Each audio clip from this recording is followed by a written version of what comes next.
Hello guys, आज हम molecular biology पढ़ेंगे जिसका आज मैंने टॉपिक लिया है DNA structure by Watson and Crick. पहले जानते हैं कि ये डीएनए क्या है। डीएनए सेल के अंदर सबसे बड़ा मॉलिक्यूल होता है जो कि जेनेटिक इंफॉर्मेशन कैरी करता है जनरेशन आफ्टर जनरेशन। केमिकली इसके बात करें तो DNA is a double helix of two antiparallel polynucleotide chains. Double helix मतलब इसके अंदर जो स्ट्रैंड्स है, दो स्ट्रैंड्स, वो एक 3 प्राइम और एक 5 प्राइम, ये दोनों एंटी पैरेलल है, मतलब they run in opposite direction so that the 3 prime end of one chain facing the 5 prime end of the other.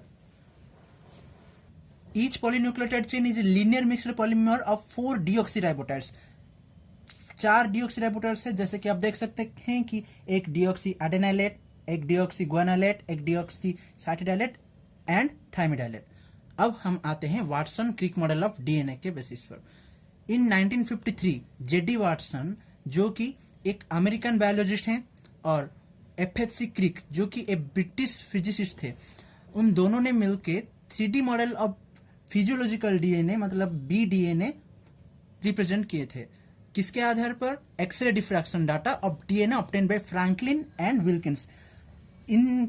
इसके आधार पर उन्होंने 3D मॉडल ऑफ डीएनए को रिप्रेजेंट किए थे। इसीलिए 1962 में इसी इपोक मेकिंग डिस्कवरी के लिए वाटसन, क्रिक एंड विल्किंस, इन तीनों को नोबेल प्राइज दिया गया मेडिसिन पे। अब हम आते हैं इसके कुछ इंपोर्टेंट फीचर्स के ऊपर।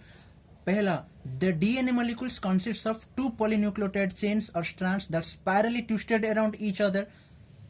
देख सकते हैं जैसे कि स्प्रिंग या सीढ़ियां स्पाइरली जैसे कि बाउंड होते हैं, इसी तरह ही डीएनए का स्ट्रक्चर होता है, जो कि coiled around a common axis to form a right handed double helix.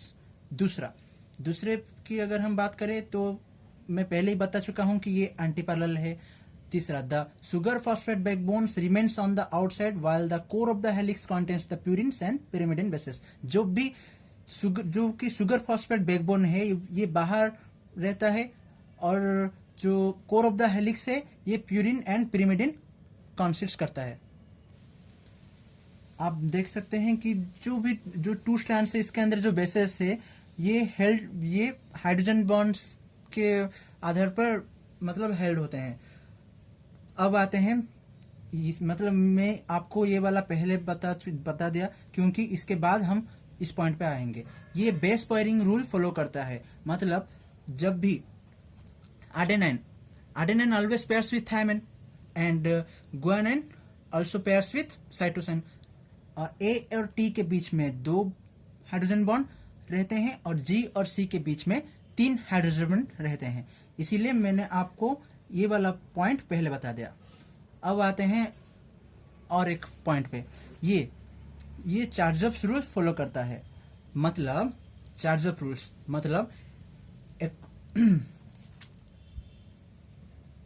इसका जो रेशियो है A, T and G, C के बीच में, ये सब स्पेसिस के अंदर कांस्टेंट रहते हैं, जो कि 0.4 to 1.9 के बीच में रहता है।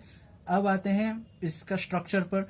इसके स्ट्रक्चर पर देखेंगे तो diameter of the DNA is 2 nm and दोनों स्ट्रैंड्स के बीच में जो डिस्टेंस है वो 0.34 नैनोमीटर है, और एक कंप्लीट टर्न का जो लेंथ है वो 3.4 नैनोमीटर है। ऐसे देखेंगे तो एक कंप्लीट टर्न में 10 बेस पेयर्स होते हैं।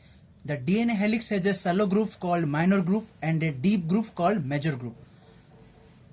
जो शैलो है वो माइनर है और जो डीप ग्रूव है वो मेजर ग्रूव है। आपने पहले ही देख चुके होंगे। अगर आपको कहीं पे भी कुछ भी डाउट हो तो आप कमेंट में जरूर बता सकते हैं। अगर वीडियो थोड़ी सी भी अच्छी लगे तो आप लाइक और सब्सक्राइब करना मत भूलिएगा।